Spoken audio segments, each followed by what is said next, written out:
Hello everyone, another cartoon deformation car. So I really like tuned vehicles because I don't expect them to look realistic and they very often make me laugh. I mean, look at this drawing. Whoever did this DeviantArt is great. The wheels are so small, the cabin is so tall, big headlights, it looks like it's smiling. It's ridiculous looking. Alright, anyways. So I think I reviewed this brand one time before when they had a Miata, and I had to get that because I used to own a first-gen Miata. But I think this is CSC Qcar. And on the bottom here, models Q scale, finished model series. It says exact scale replica, but it's not it's a cartoon. It's not exact. Different languages. All right, Blue 08. Oh, yeah, this is their second casting. The Miata, or MX-5, is their first casting, I guess. So not too much production out of these people. Really strong box. This is a waste. Yeah, I don't need that.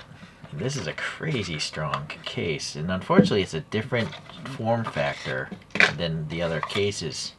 I wish it just came in a regular 1/64 scale box so you could stack it up on other things. Anyways, that's a reveal, and then you have this card here with some sort of QR code in it. Alright, I don't know. And then we have what look like magnetic headlights and headlight covers. So I'm going to need some of those. Are they taped? No, it's just friction. But I cannot open this. Careful, those things don't fly off into your carpet, monster. Alright. So, a very expensive, elaborate case, which I wish I didn't have to buy. But, it does look nice. It is taped together. So that's a way of knowing if it was opened or not. It always leaves this residue.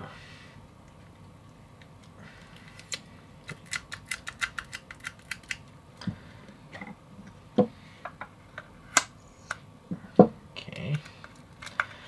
Yeah, it's a very elaborate box. I bet this box cost $5 or $10. So it would have been nicer if they just bought standard stuff. Alright, and then you have this really elaborate metal plaque. It could have easily just been printed, but there's only 99 of this blue color, it seems. And then it's all etched away nicely and by someone. I don't know, some sort of signature. Okay. So it's very choro-q in size. And looking at the blue metallic paint, it is very nice. I'm going to get rid of that screen. Yeah, look at the flake on this thing. I know it's got staggered tires like a choro-q. It's got running T37s. They're very thinly spoked. I don't know if those are metal, like those Carlomo wheels for Hot Wheels. They're just so thin. Maybe I don't really see step lines, so I don't know if they're. I don't think they're 3D printed. Possibly. I don't know. I don't know what's going on, but they're very thin and very detailed. The little lug nut details, I mean, they're smaller than the tip of a toothpick. And then you have the calipers painted yellow and the disc brakes back there. The tires have some rounding to the sidewalls, which is nice. Yeah, very cool. I don't know if there's treads. I don't really care if there are, but I'm sure a lot of people do care about that. It's running slicks, and that's fine, because I'd rather have the sides look like street tires and have a bunch of truck knobby tread blocks and stuff. So there's no interior, it's just painted gloss black there. That's fine by me. And there's a sticker, a mirror sticker there on the separate mirrors. And yeah, so well, we'll continue this here. License plate, nice to see. I wonder if that's from Initial D or not. These are really cool. These are headlight covers, clear plastic, but behind you can clearly see two lights, right? I don't know if that's silver or white, but that's supposed to be orange, I guess. And then I'm going to assume this is a photo etched piece of metal that's painted black because the texture is so fine and the color separation is so good. A little chin spoiler with a brake duct there. It's really close to the ground. It's not actually touching though. Alright. And then we have the wiper fluid ejectors, separate pieces of plastic. We have molded, no, wait, I think these might be painted black photo etch wiper blades. No, I don't know, they're so thick. Maybe they're molded plastic. Well, anyways, they're separate pieces. They look good. Now, guess we'll just, for now, pop in the light covers in the down position. Magnetized.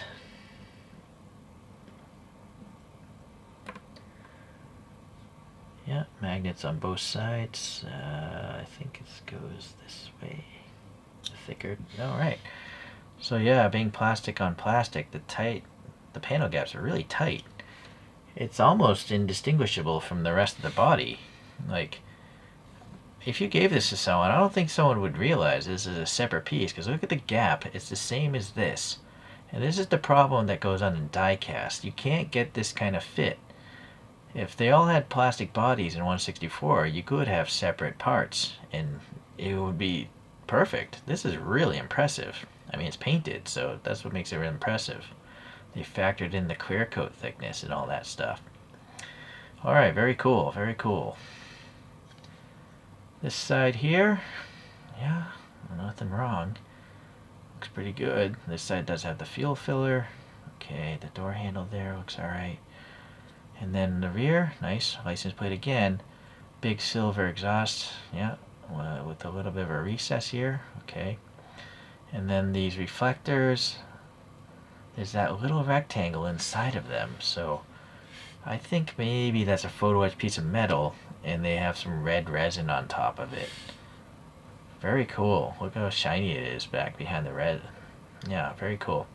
And then you have the lights within lights. This whole transparent cover, but it's clearly above those recessed red dots back there. I don't know, again, I think those red dots might be photo etched pieces of metal with red resin on them. And then those are behind this clear piece that has the blackout printing on it. So that's impressive. That's a really impressive taillight arrays. Many pieces. Little lock, I assume. Little antenna stub, nice detail that a lot of models don't get. Little recesses, cracks, or whatever, grooves maybe for that wing there. It's a separate piece, the wing. The little bumps here. That's really well done. Okay, I think the brand was smart. They skipped the interior and put all the work into the outside. You know, the outside is pretty much perfect because they didn't have to worry about making the inside. And I'm okay with that. You know, it's nice to have a model with interior details, but like, after these reviews, I never go back and look at the inside of these things, so I would just rather have a perfect outside. And that's what these guys have done. Very, very impressive. Very cool. Alright, well, I guess we have to just check it out with the headlights up. Now the question is, how would you get those lights out? So for me, I use poster putty because it doesn't seem to affect paint. Right, so that comes out. And then I assume this is for this. Oh, I think the magnet fell out.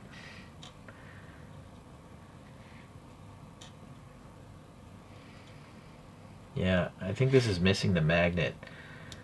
I'm not too worried about it because I can just put in poster putty instead. But, yeah, that's a quality control problem. This one does have the magnet. I actually probably do have some extra magnets this size, but I just don't care. I'll just put in poster putty. Alright, well, now you see it with the lights up. And so the lights do have the Fresneling, and it's a clear lens cover, and it does look like there's a light bulb behind there. So I actually like it with the lights up. It looks very much like that cartoon we looked at earlier. It looks almost like a face. Alright, well, now that I know, I need a little putty in here. Just a little putty, because if you did want to remove it, you might have to use a lot of putty to get it out.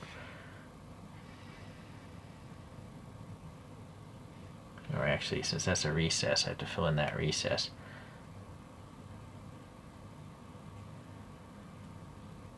Yeah, I've never had this putty harden or strip paint, but it works. This gray one is called Potafix Pro, by the way, if you want to. Uhu, UHU is the brand. Yeah, there we go. Very cool. Alright, let's compare to some choro-qs first. So I think this front end is like a Mazda Speed. Anyways, I can't read Japanese, so I don't know what that is, but here's a Looks like a Mazda Speed front end, but with some Itasha like anime printing on it. And you'll see it's roughly the same size as a choro-q, but it doesn't have the silly coin holder. This, I think, again, is a Mazda Speed. No, it says Type RZ, so maybe that's the front end. Okay. Alright, and there's a different brand. Van Presto, I think, made this. It's some weird, like, magnetically operated wind-up toy. The deformation is a little bit different, of course, and no silly coin holder. But back to the silly coin holder, we have the initial D, and I 3D printed my own TE37s for that. So the choro-qs are slightly smaller, but I think posable with this thing. Alright. Off to the resins. So here's the other one. Now this Miata, I don't know why it has a sticking out tongue, but it does. It's got giant jewel bead eyes as an option. Here are the standard covers. But it does have an antenna, which is nice. But see how the treads, they're just weird, right? So, I don't know. I don't like tread blocks on road cars. So it's nice that they skipped it entirely on this one. Now, the thing is, the bases are matching, which is good, but not the tops. Here's the top of this one. It's all square, right? So here's the rounded one. It doesn't make sense to have these if you're going to stack them up. It's also just a lot of wasted air and basically a lot of wasted plastic. Very expensive covers. So this is something other brands don't fall into. This is an choro-q made by YM Model. It just uses the standard size base, and so you can stack it up with other things. Timothy and Pierre did the same thing. They just took up the extra space and made a cool plaque over here. So the Timothy and Pierre has no interior either, but the YM Model does, because they make some crazy realistic models, and so they have the capability to make an interior that's even shrunken down. But this, yeah, anyways, you go look up reviews of all those.